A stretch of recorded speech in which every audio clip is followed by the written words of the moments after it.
அரசியல் பற்றி என்ன தெரியும் என நடிகர் விஜயை கேலி செய்தவர்களுக்கு பதிலடி கொடுக்கும் விதமாக தற்போது பிரம்மாண்ட திட்டத்தை தீட்டி நடிகர் விஜய் அனைவரையும் வாயடைக்கச் செய்துள்ளார்.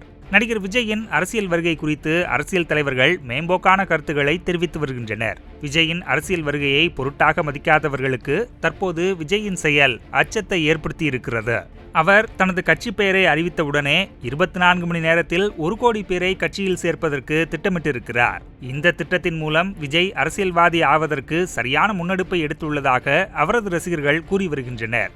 மேலும் மாவட்டம் முதல் ஒன்றியம் வரை புதிய நிர்வாகிகளை நியமனம் செய்யவும் விஜய் திட்டமிட்டிருக்கிறார். தனது முதல் மாநாட்டை பிரம்மாண்டமாக நடத்த திட்டமிட்டிருக்கும் விஜய் தனது கட்சியில் சேருவதற்கு மகளிர், ஒடுக்கப்பட்டோர், சுற்றுச்சூழல் பாதுகாப்பு தொடர்பான அமைப்பாளர்களுக்கு அழைப்பு விடுத்திருப்பதாக கூறப்படுகிறது. மேலும் சமூகத்தில் நன்மதிப்பு கொண்டவர்களை கட்சியின் 2ஆம் கட்ட தலைவர்களாக உருவாக்கவும் முடிவெடுத்திருக்கிறார். இப்படி விஜயின் அடுத்தடுத்த அரசியல் நகர்வுகள் தற்போது அரசியல் தலைவர்களுக்கு அச்சத்தை ஏற்படுத்தி இருப்பதாக கூறப்படுகிறது. செய்திகளை உள்ளது உள்ளபடி தெரிந்து கொள்ள ரெஃப்ளெக்ட் நியூஸை சப்ஸ்கிரைப் பண்ணுங்க.